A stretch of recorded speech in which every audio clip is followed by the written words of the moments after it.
What's going on, YouTube? Metal Complex here, and today I've got a knife review slash knife overview to do with you guys. That it's actually a knife that I've already talked about on this channel, and that's the Hinderer half track. However, this is the USA made blade exclusive Wharncliffe version. Very cool, very interesting. Of course, the half track being a fairly new platform. The Wharncliffe itself is not a new blade shape for Rick Hinderer, but the way that they did it here is different. For those of you who are new to my channel, I'm a gigantic Hinderer fan. So any variation of any Hinderer knife that comes out, I like to do a video on it if I can get my hands on it. This knife was actually provided for review by my good buddy, Kyle. You guys can give him a follow at KyleRoberts610 on Instagram. That's a name that you guys should be familiar with. He has provided content in the past, a lot of content. And these guys who do this, they definitely deserve a follow because they're just they're sending me this stuff for me to take a look at and, provide content for you guys. And they're not asking for anything in return, and they're trusting me with everything. So yeah, take the time to give these guys a follow. Absolutely. When I say these guys, anytime I show a card. Yeah, this knife can be exclusively, or this version of this can be exclusively purchased at USA Made Blade. They have no idea that I am doing this. In fact, I had considered reaching out to Scott Whittington, who's just a great guy. Absolutely. If you've never dealt with him or USA Made Blade, I urge you to. Fantastic retailer. Guys, I do have Instagram. I have Instagram, but I've also got Patreon. So to make it quick, there's a link in the description. Have a look around. You can get your hands on some of those stickers and, of course, gain access to my once a week exclusive Patreon content. The support would absolutely mean the world to me. Anyways, let's go ahead and get a measurement on this guy. So you guys probably know by now, if you've watched my last review, it's coming in at about 6.75 ounces. This is kind of a mini tank of a knife, so it definitely feels bigger than that. The actual blade length is coming in, is definitely under 3 inches. That's what's nice. I mean, uncontroversially, under 3 inches. Somebody might be able to force it back here, but truthfully, where you're going to measure blade length, I'm thinking it comes in at about 2.8 maximum. The cutting edge, I keep wanting to put my tape away, is 2.5 inches of cutting edge. Let's do some size comparisons here up against the Ontario Rat Model 1. Rat 1 is coming in at 8.6 inches overall, so you can see there's quite a bit bigger. How about up against the Spyderco PM2, excuse me. PM2 coming in at 8.3 inches overall. How about up against the Benchmade Group Trainer, in this case, the Ritter Hogue. Ritter Hogue coming in at 8 inches overall. And last but not least, actually not last, but a good size comparison, I think the Spyderco Para 3. So you can see there, Spyderco Para 3, not known for being a huge knife, is actually still quite a bit bigger. Though because of the dimensions of this knife, it really doesn't feel that small. I want to do two other size comparisons here, ones that I know people are going to want to do. Kyle was nice enough to send along his full track so that I could do a direct comparison between these two. So for those of you who don't know, the full track in this form is actually being discontinued. This is the full titanium with the inlays. I believe he's changing it. I don't know that for sure. That's just what I've heard. This is a very expensive knife, about $600 in the base form. And then this one is much less expensive. We'll talk about that. But this guy came first, and then the full track came second. These are named after tanks, different types of tanks in World War I. I'm so sorry. I don't know the exact history behind them, but very interesting here, the difference in size. The full track is actually coming in at just shy of 9 inches. It's like 8.8 inches overall. So you can see there is a substantial difference. For a lot of people, this is going to be a little bit too small, and this is going to be a little bit too big. And I think that's why this size comparison is so important. For a lot of people, these two sizes are going to be perfect, but there is a substantial difference in size and weight between these two knives. Absolutely. I'd also like to show this knife up against a standard. Actually, this is another USA Made Blade exclusive, the Spanto. This is another user half track that was lent to me by my buddy David. He obviously uses this. But I wanted to show you guys the difference, the dramatic difference in where the cutting edge is and the angle of it. Not just because it's a Wharncliffe, but because this edge angles upward, right? Other than that, they're the same. I mean, this one's got some custom hardware, but it's the same idea here, right? One's also got the different finish, right? I haven't seen a standard stonewash finish on a half track. Excuse me, I'm going to get my Hinderer so you guys can see. We might as well do a size comparison up against the Hinderer XM18. So here's a standard 3.5 inch Hinderer XM18. I know a lot of people are like, do a size comparison against a 3-inch. I don't have a 3-inch, sorry.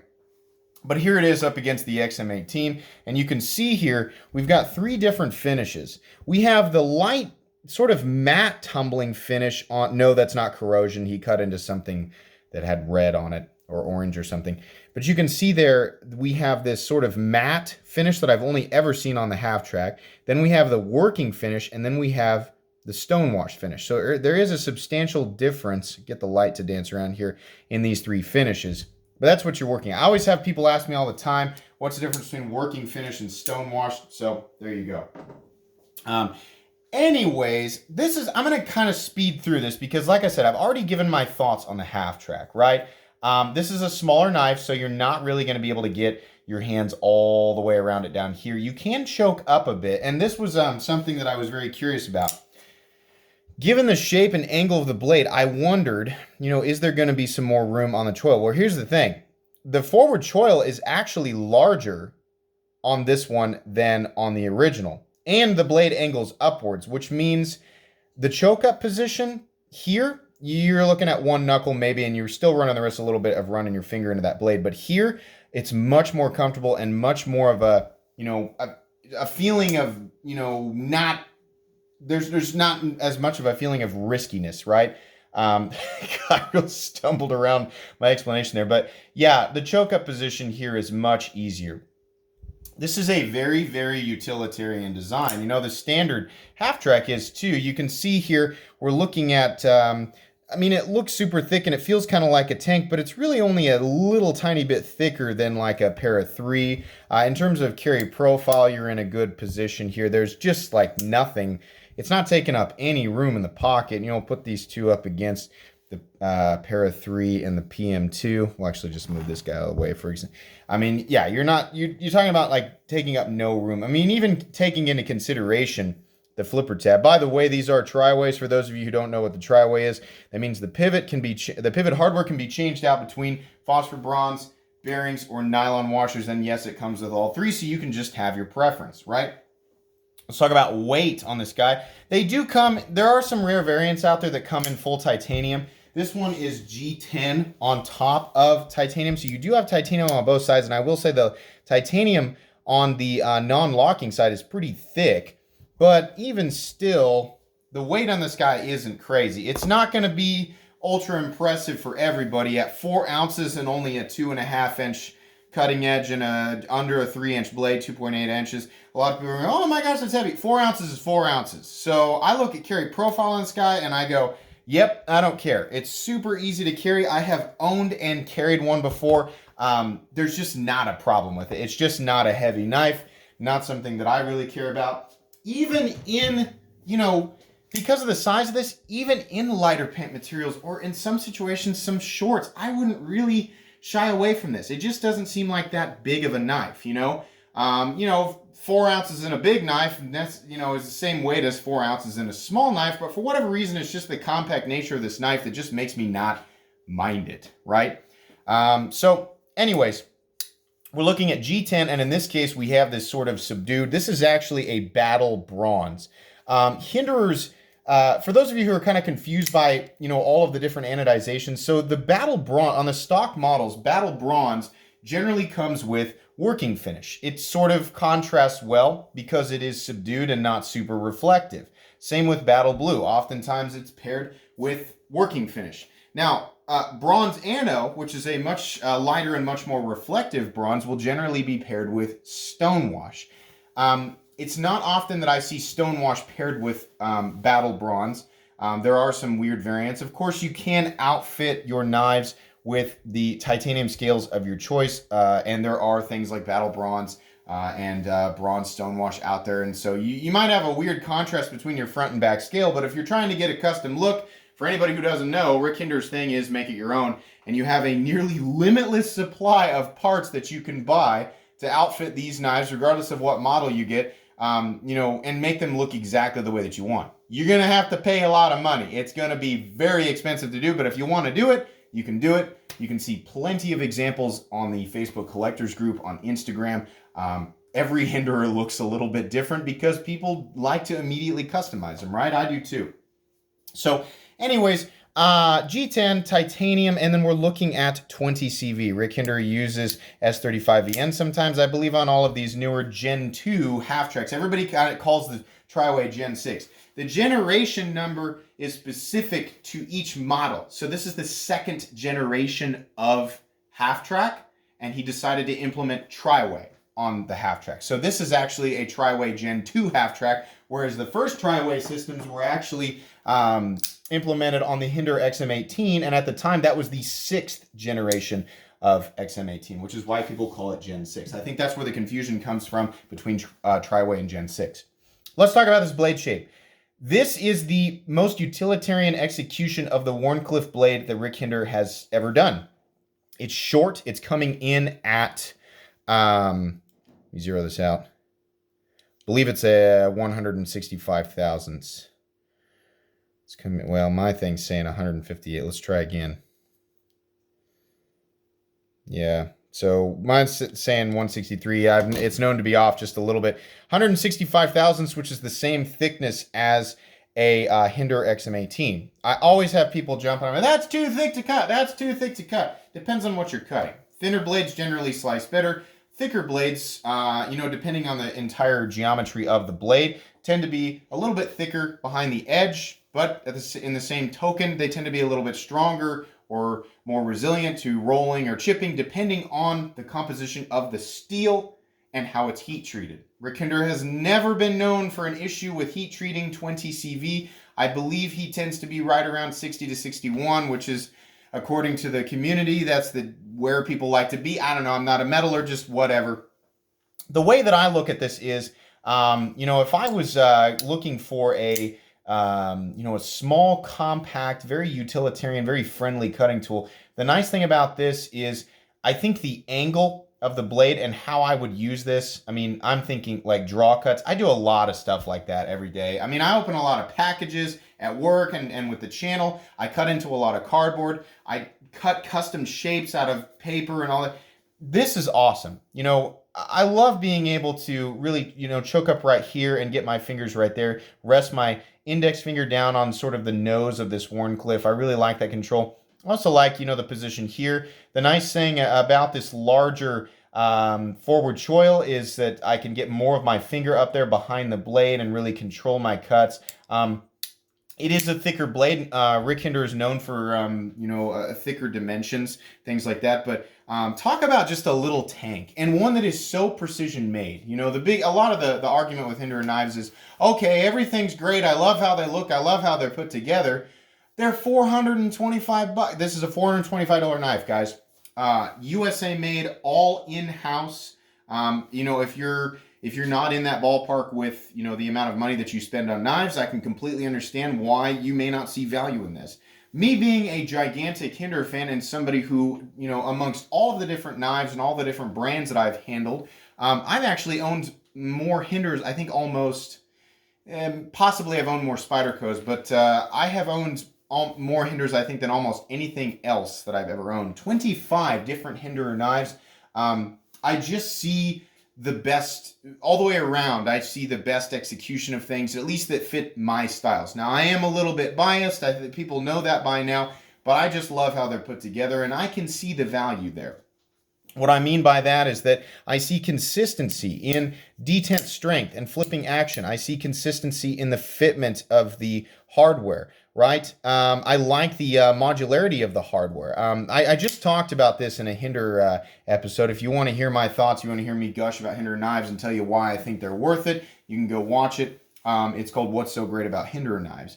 But anyway, Rick Hinderer just does a really good job of thinking about the end user and where people are going to put their hands and what they're going to be using their knives for. I think that this knife fits in, just as well in an EDC setting, you know, whether you're in an office or light duty, whatever, just as well as like on a construction site, you know, or if you're camping. I mean, this is one of those things that's light and small and compact and tough, you know, and on top of that, for people who don't necessarily need all of that extra stuff, it just really feels like a little tank. I've handled a 3-inch XM18, and for whatever reason, it does not give me the same level of confidence as this little guy, you know? And I understand why the half track, I mean, like the name, he named it the half track because it's apparently it's named after a little tank, you know? Pocket clip position's good. There's not really any sharp edges or any major hot spots. That pocket clip, generally, this pocket clip's pretty good, but because of how much space it takes up on the handle because it's a smaller knife, it's going to kind of dig into you up here a little bit. Not that big of a deal. A couple of little tiny sharp edges around here, so if you're really pushing down on it, you might notice it. But up on the blade, this is all nicely knocked down. Doesn't matter, you know, if you get stonewash, working finish, whatever. It's all nice and smooth. Hardware looks great. I love how he sort of shadow boxed these scales and left this area open back here. So in the case of Kyle's knife, the contrast between the bronze and the black just looks excellent. Of course, you can adjust this knife using a flathead screwdriver, and then, oh no, you have to put some proprietary hardware. Just, you can go buy a spanner bit at your local hardware store for about $1.50. It's really easy to do. The inside of there that you can see, there's no milling, but I don't know that it necessarily needs it. You do have a steel lock bar insert that doubles as the over travel stop. The centering is, of course, dead on, and we're locking up at about 35 to 40%. Extremely solid. By the way, there is an internal stop pin. It's actually, I believe, connected to the blade, and it rides on this sort of, well, I think, can we see? No, that's a detent hole. I wonder if we can actually see in there. But there are slot or grooves cut out so that it rides on there. There's a little tiny bit of lock stick on this guy, as you're probably hearing here, but it was worse when I got it. And I've had plenty of Hinderer knives with a little bit of lock stick. They always wear themselves in thoroughly. In fact, I'll tell you guys, my XM18 slicer, the Excalibur, actually, when it came brand new, it didn't have any lock stick, but when I switched it out with the titanium scale, for whatever reason, there was a little bit. And then it worked itself out completely, and now there's nothing there whatsoever. I mean, the lockup is absolutely smooth, and there's no issue. So that's exactly what's going to happen with yours, Kyle. You guys should never be afraid of that. The only time it should be, I would consider it a problem, is if it's so sticky that you cannot disengage it without a tool, in which case it should be immediately sent back to the retailer, right? Don't mess with it. Don't try to, mod it yourself. I know the frustrations of getting something and I just want it to be perfect. I don't want to have to send it back and wait. It's worth sending it back and waiting than, versus ruining your knife and then having to get in an argument with a retailer, and just don't do it. Just send it back. That's never been the case for me. This one will break in just fine. I think these are excellent designs, and for those people who are looking to spend that much money, and you're looking for a small, compact, fairly lightweight, very utilitarian design, very user-oriented design, this is so excellent. I mean, the other thing, I think this was actually pointed out to me by Bob at the Knife Junkie podcast. I was talking about, I love this, how it angles like this, right? And he said, in a general Wharncliffe, because he had an XM24 Wharncliffe, one of the Gen 4s, an M390. That's the only time they've ever done a Wharncliffe in the XM24 was in Gen 4 towards the end. But anyways, that Wharncliffe is straight. And he said, given how people do push cuts or kind of bear down on Wharncliffes, I think it's a good idea that it's swept up a little bit, because the natural angle you're going to push down at on a design like this actually creates less force on the Wharncliffe. Now, that's not to say that you could just push up even more and create the same amount of force, right? But the natural amount of force that you would apply while making a cut like this is actually less intense on the tip than it would be on a Wharncliffe that's straight because of the angle. And I hadn't thought of that. That's kind of neat. I don't think that the tip on this Wharncliffe is necessarily weak. You can see there's quite a bit of material, quite a bit of thickness, but it's also thin in comparison with it's more delicate than the tip on this Spanto here for sure. So I think that's cool. That's a good idea. I think this is a very friendly pocket knife. It's cool. It's definitely, in my opinion, worthy of the price that you're gonna pay. I don't know that I've run into a Hinderer knife or design where I didn't agree with the price, but it's simply not going to be for everybody. Like I said, you can only get this at USA Made Blade. I mean, this is just excellent beyond excellent to me. Again, keep in mind, I'm a huge Hinderer fan. I'm very biased towards Hinderer designs, but that's not to say that it isn't actually a good design. You'll hear my thoughts echoed across many other channels, other knife enthusiasts, retailers, and even other, knife makers. You'll hear other knife makers say that they are very much a fan of Rick Hinderer's work. So for those of you who are interested in spending this type of money on a knife, you're definitely, in my opinion, going to get every penny's worth. And for that reason, I can recommend it. Just understand that it's definitely not going to be for everybody. This knife will be going on my most recommended knives playlist, as well as my Hinderer knives playlist. I have a huge Hinderer knives playlist, so if you haven't watched that and you're a Hinderer fan, please feel free to check that out. I think that's going to be pretty much it for today's video, guys. If you enjoyed this video, please leave a like. If you'd like to check out my other content, I do, of course, have lots of videos of knives, that are either expensive or inexpensive that I do or don't like. So check those out. And if you enjoy all my content, go ahead and click on this Metal Complex logo right here and subscribe, because there's definitely more coming. Thanks again for watching, everybody, and have a great day.